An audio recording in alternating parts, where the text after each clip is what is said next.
दोस्तों नमस्कार, जय हिंद, जय भारत। आज मैं आप लोगों को महात्मा बुद्ध के कुछ पूर्वजों के बारे में मैं आपको लोगों को बताने के लिए आज मैं आया हूं। और आज मैं आपको बताऊंगा, बहुत कम समय में उनका एक परिचय आपको मैं दूंगा। जो महाराजा जयसेन का पुत्र राजा सिंघाणु निषाद, महाराजा जयसेन निषाद के पुत्र सिंघाणु निषाद, जिनके नामों से आज रामगढ़ झील है, वह सिंघाणु निषाद का किला हुआ करता था। सिंघाणु निषाद के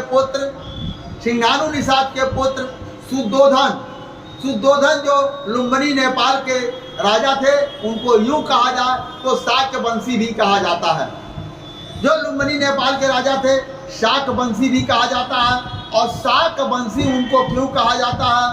क्योंकि उस क्षेत्र में सेखुआ का जंगल अत्याधिक होने की वजह से जो लोग उस क्षेत्र में रहते थे उनको शाकवंशी कहा जाता था। सेखुआ का जंगल अत्याधिक होने की वजह से उनको शाकवंशी कहा जाता है। और आज भी गोरखपुर का उत्तर सिरा पकड़कर आप नेपाल तक जाएंगे तो सेखुआ का जंगल मिलता है, इसलिए उनको शाकवंशी कहा गया।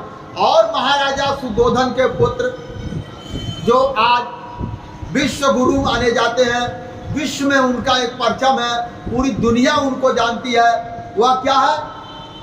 सिद्धार्थ गौतम।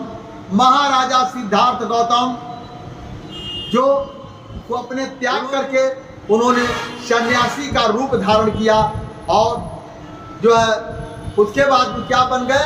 महात्मा बुद्ध बन गए। महात्मा बुद्ध से पहले सिद्धार्थ गौतम थे, और जब उन्होंने अपने राज्य को त्याग करके सन्यासी रूप को धारण कर लिया तो वह महात्मा बुद्ध बन गए। और उनके जो पुत्र हैं राहुल, जिनको जापान में हनुमान के नाम से भी पूजा जाता है। और ऐसे महात्मा बुद्ध उन्होंने जब अपने राजसी वस्त्र को त्यागा तो दुनिया का एक ऐसी जगह है, शायद ये आप लोगों को नहीं पता होगा या पता भी होगा, जब मुझे पता है तो बहुत सारे लोगों को पता होगा। वह जो जगह है वह गोरखपुर में, जहाँ राप्ती रोहिणी का संगम है, जहाँ राप्ती रोहिणी का संगम है वहाँ डोमिनगढ़ है। उस जगह पर उन्होंने अपने राजसी वस्त्र को त्यागा था और वहीं से उन्होंने सन्यासी रूप धारण करके और निकल दिए। और उन्होंने पूरा जो है पैदल चल करके कई देशों का उन्होंने भ्रमण किया।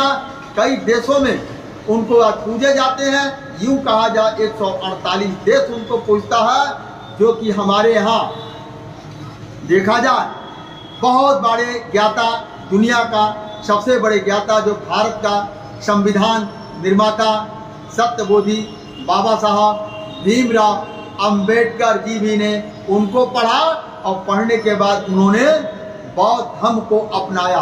अभी बहुत जल्दी ही तत्कालीन की मैं बात बता रहा हूँ, बहुत दिन की बात नहीं है, अभी 2-4 साल की बात है। जो हमारे यहाँ कभी सीरियल चला करता था, रामायण सीरियल चला करता था, उस सीरियल में जिन्होंने राम का रोल निभाया, जिन्होंने सीता का रोल निभाया, उन्होंने जाकर श्रीलंका में खुद ही उन्होंने बौद्ध धर्म को अपनाया। जो राम का रोल निभाने वाला भी उसको लगा कि भैया जब तक हम बुद्ध के शरण में नहीं जाएंगे तब तक मेरा कल्याण नहीं होगा। और उन्होंने बुद्ध के शरण में जाकर के लाखों किताबें बुद्ध के विचारों को उन्होंने फ्री में लोगों को दान दिया। दोस्तों धन्यवाद, नमस्कार, जय हिंद, जय भारत।